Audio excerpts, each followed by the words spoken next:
we are going to turn our attention to cricket now. And Phoenix FM's very resident guru, as cricket guru, as I'm sure many of you are aware, is Daren Mootoo, who presents 98 Not Outs every Thursday night here on Phoenix FM. And he joins me in the studio now. Good afternoon, Daren. Hello, John. Absolute pleasure to be on this show. We plug it mercilessly on 98 Not Outs, so it's a real honour to be here and see you for the first time in ages, I think. Yeah, so we were just saying, dear listener, that Daren often used to be at the studio of a Saturday afternoon at one time, but yeah, not seen you for about a year. Looking very well, mate. Looking very well. And can I just congratulate you on an absolutely superb show? It's not easy. I've sat in for this in the dim and distant past. It's not an easy job to do 3 hours, but you are absolutely superb. Well done. Thank you very much, and I'll put another check in the post. Well, I'm in a good mood today because my beloved Eagles have won 3-0 against tottering Hotspur, and this morning I inspired. Put Cristiano Ronaldo into my fantasy football team, and I made him the captain as well. So, yeah. Well, that turned out to be a good move, didn't it? The sun is shining. It's perfect weather for cricket. Oh, wait. Yeah. Yeah, so let's talk cricket because, as I was saying earlier, the fifth Test series between England and India has been cancelled. So what's the story behind that, Daren? It's a real shame. So today, or yesterday, would have been day one of the fifth and final test between England and India at Old Trafford in Manchester. Yep. The series was really well set up for the final game. India were leading 2-1. And these days, big test match series carry what they call World Championship points. And after a couple of years, I think it is, the teams with the most points meet it out in the final. Earlier this summer, we had India play New Zealand down at the Ageas Bowl in Southampton in the World Test final. So a new cycle has started. So this would have been a very interesting match had it gone ahead. Now, at the very last minute, sports fans will know all about this because it seems to have dominated the headlines, that the test match was called off.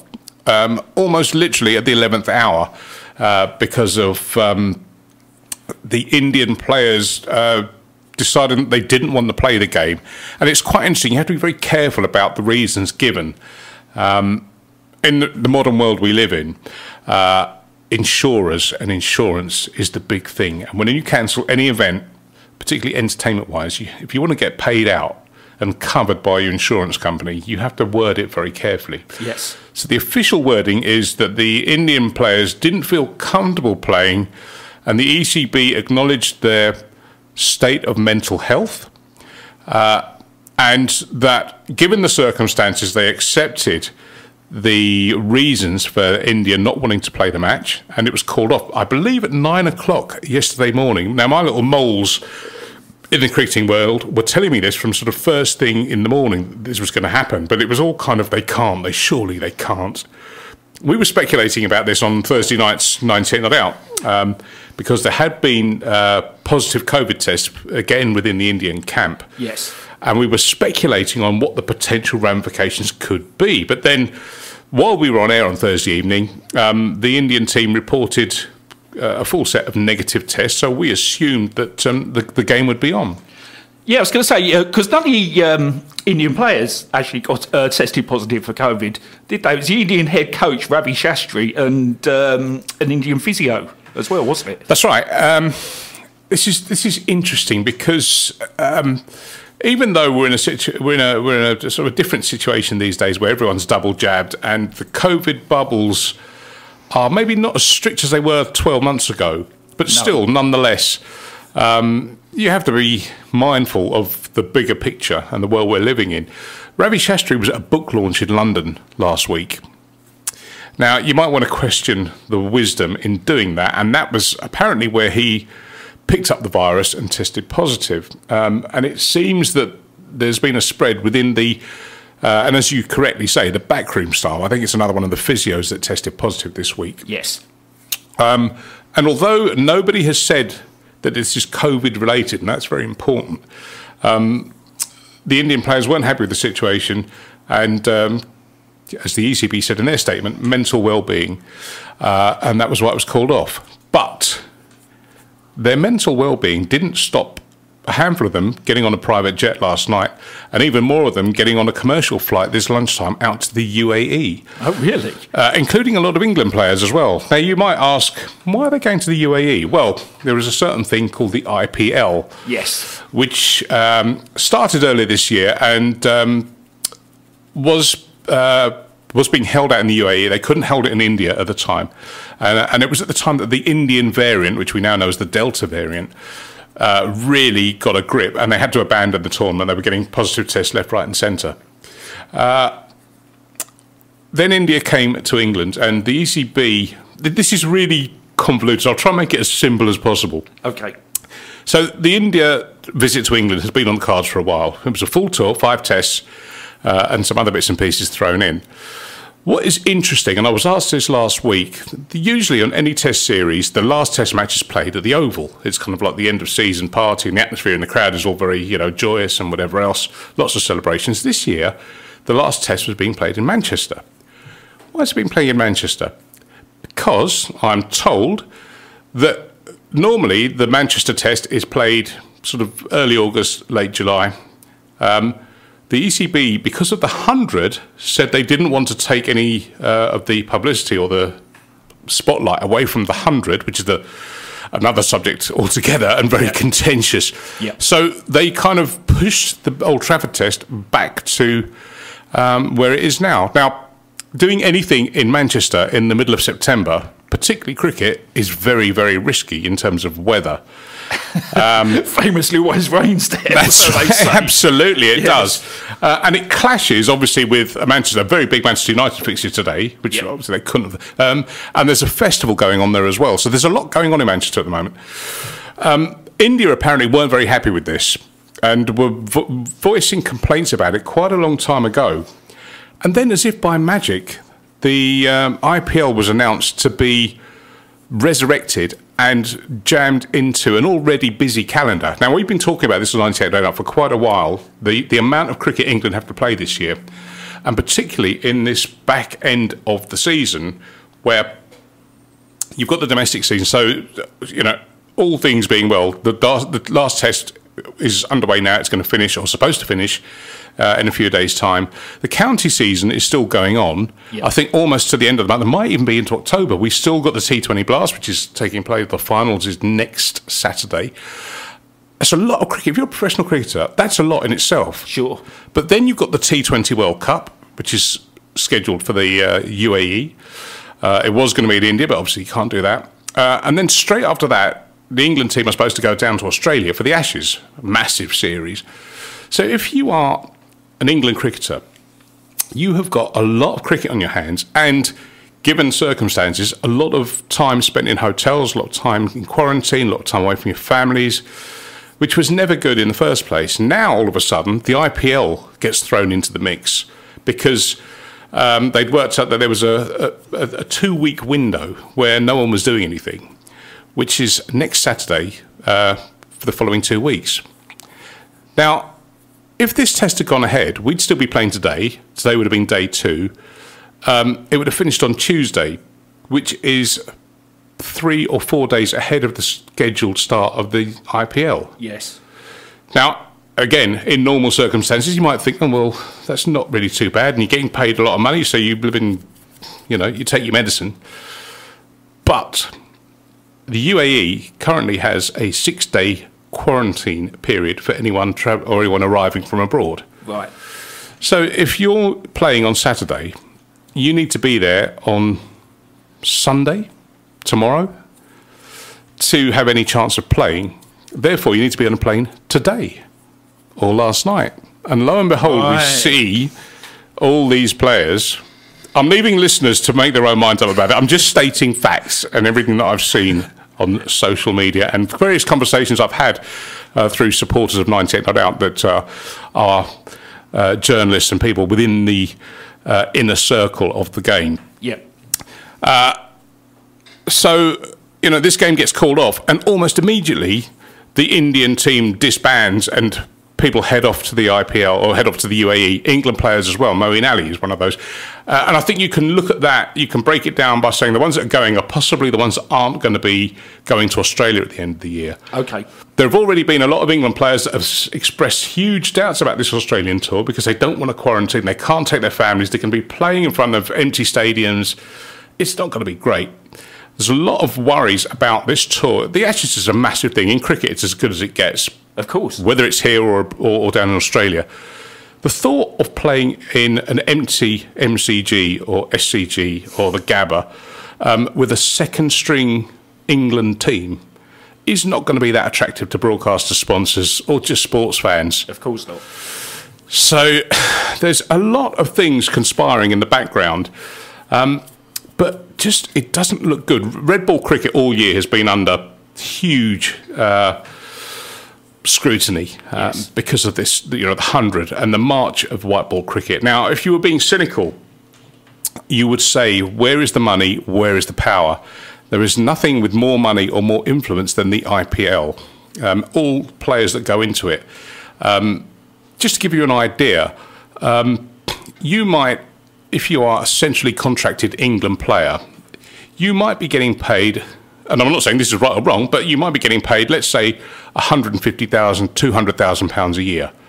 Peanuts compared to football, but compared to a daily man's wage, it's not bad. Yeah, exactly. Yeah. And it's probably a bit more what you'd expect top-level people to be. The football money is another conversation. Well, that's on another planet. Absolutely. But when the IPL came along, and, again, this is where the ECB kind of dropped the ball, literally. England invented the format, T20. It was invented over here 18 years ago. It was called the 2020 Cup. And it was all very English and British, very polite and whatever else. Was sort of seen as a kind of a gentle distraction in a way that the old Sunday League cricket used to be when we were kids and you had John Arlott commentating and sending you to sleep after your Sunday lunch. And the T20 was seen as a sort of an updated version of that. And then India came along and said, yeah, I like this. We're going to throw fireworks, razzmatazz, music, and really, jazz up the format, which they did. But what they also did was they introduced the draft format, which is familiar in American sport. It hadn't been seen certainly in cricket. And what that meant was that when these teams, these franchises were being made up, the owners of these franchises could basically bid for players. It was an auction process. So all of a sudden, you've got players going literally for millions of dollars. Yeah. And, if you're an England cricketer and you're on, let's be generous, let's say £200,000 a year, that's to be a top-class England player. Yeah. But if you're someone that may be on the fringes of England, maybe play counties, whatever else, you're getting nowhere near that. But if you're being offered, let's say, $750,000, $1 million, I remember Tamal Mills, once of Essex, very good player, very quick bowler, specialist in the T20 format. At the time was the most expensive English player ever. He went for $1.7 million. Incredible money. And bringing it up to date, that's the power it holds. And these cricketers that are on their way, a lot of them have arrived actually, seem to have, they sent a letter yesterday. The Indian players sent a letter saying they weren't happy to play. They were worried about their mental state. Personally, I would suggest if your mental state was that bad, you didn't look too bad when you were quaffing champagne in business class on the Emirates Super Jumbo this morning. So. Absolutely, yeah. Well, that's a fascinating insight you've provided there, Daren. And I think the theories you've come up with there, like you say, everything you've said is factually incorrect. That's right, yeah. Is factually correct. So, I think the theories you've come up with there are pretty viable ones, really. What do you think is going to happen now? Is it in terms of the actual Test series? Because it's been an intriguing Test series between the two countries, hasn't it? It would be surely a great shame if it wasn't to go any further from here. Yeah, it's been a fantastic series. It's been some absolutely superb cricket being played by both sides, and been it's the beauty of Test cricket. People go on about the 100 or T20, and people say, "Well, I'd love to go down and watch T20. It's a great night," or whatever else. But you still, to me, if if you're a sports fan, let alone being a cricket fan, there is nothing better than a really good Test series. And we remember Ben Stokes' innings in 2019, of course, the Ashes in 2005, and Botham's Ashes 40 years ago it was now, believe it or not, when the whole nation comes to a standstill and you just feel the adrenaline, the excitement and all of that. The ECB, the England Cricket Board, or England and Wales Cricket Board, I should say, are now on a damage limitation exercise because they are getting missiles fired from all angles. And, Michael Vaughan, for example, the former England captain, has been very vicious on Twitter about, he's in no doubt that the IPL are pulling the strings at all of this. Yeah. The ECB are trying to exercise a get-out clause of their own making. There's no agreement, but this is a suggestion. Next year, this week, the international fixtures were released for 2022. New Zealand and South Africa are coming here to play Tests and one-day games. In between that, India are sandwiched to play some white ball stuff. This is very, very cynical and a complete money-making exercise because in a traditional year, you have two teams come and visit, and the emphasis is on Test series. It's for New Zealand and South Africa, it's 3 Tests, 3 T20s, 3 ODIs. So the Tests are kind of getting shoved to the back. Anyway, India are coming next year to play some white ball cricket. Old Trafford does not have a Test match scheduled as part of next year's programme. So Old Trafford, Lancashire, you can understand their absolute fury at this game being called off. They are money spinners. At the Oval last week, there were 150,000 people came to the Oval over the 5 days. You can only imagine. That's a big loss of income. It's a big loss of income. You think of all the burger sales, the light ales, the shirt, all of that. People go to cricket, you're there all day, you spend money. Yeah. And the ECB encouraged these grounds to upgrade their facilities. So it's it's all about the experience these days. Even like going to football, you have to have you go to a Premier League ground. It's Old Trafford, Tottenham, whatever. These are a far cry from the days of standing under corrugated iron roofs and The ECB are now trying to suggest that there's a one-off test. This test will take place next year at Old Trafford to basically decide this series, because there's another argument going on about, have India forfeited this game? Are the points deducted? Where does this stand in terms of the World Test Championship? There's all kinds of variables in there. If I was the head of the ECB, Tom Harrison, I would be sitting very uncomfortably in my chair. Not like the salubrious ones we have in the Phoenix FM studios here at Phoenix FM Towers in sunny Brentwood. So they're trying to find out ways. Now, I'm not really sure whether India would agree to having a one-off Test match and drafting over all a separate bunch of players, because as we know, the Test match team is very different to the white ball team. Yes. So it's a very, very strange situation, and kind of, it's almost like a locking of horns between the BCCI, the Board of Control of Cricket in India, and the ECB. It's like a power struggle. There's been a power struggle going on in cricket between these governing bodies for a long time now. Yeah. And COVID's made it worse because of fixture congestion and trying to accommodate everything. And it's basically now, to me, has exposed the fact that the most powerful thing in world cricket at the moment is the IPL, because of all the money that's associated with it. Yeah. And if there were a lot of people that were worried about the future of Test cricket with the march of the 100 and the sort of shoehorning of Test matches into a busy schedule, and this is almost, and if you are, there's lots of conspiracy theories out there, but if you are one of those people, this fits your agenda absolutely perfectly. So it's a mess, John. It's an absolute mess. Absolutely, yeah. Well, I'm sure you'll keep us posted, and certainly going to make for an interesting discussion on 98 Not Out this week, which, just to let you know, dear listener, if you haven't heard it goes out on at 6 p.m. every Thursday night for 2 hours here on Phoenix FM. It's a great show, and what amazes me about it is the sheer quality and stature of the guests that you manage to attract week after week. Have you got anyone lined up for this week's show at the moment? Well, do you know what? We never ever really know until, in a lot of cases, the 11th hour. I'm always badgering in people's ears. Give us 5 minutes, give us 5 minutes. And one of the beauties of lockdown, and people say to me quite often, how do you get these people?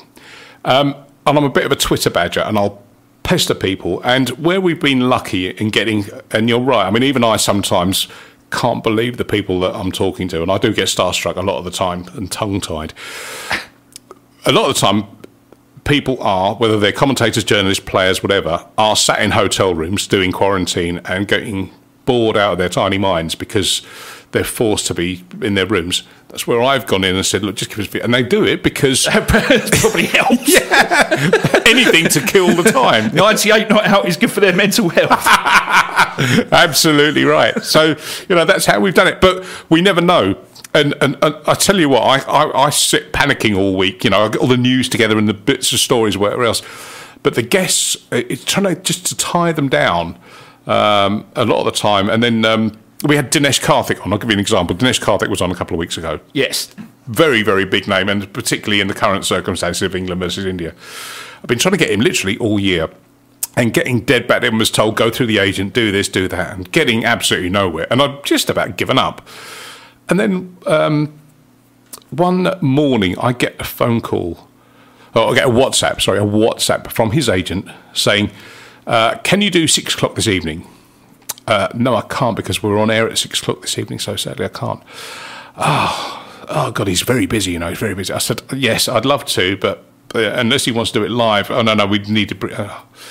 how about now?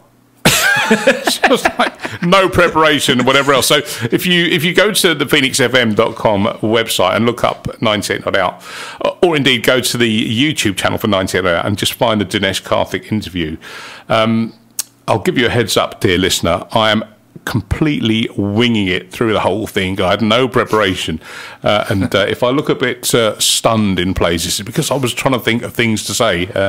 I'm not as good as you, John, of filling 3 hours and managing to do it with ease, but there are occasions when I just am caught a little bit off guard, but it's all good fun, and people seem to like it. Yes, it is a terrific show. It really is. Great speaking with you. Great to see you, Daren. Thanks Absolute for popping pleasure. in this afternoon. No problem. All right, cheers.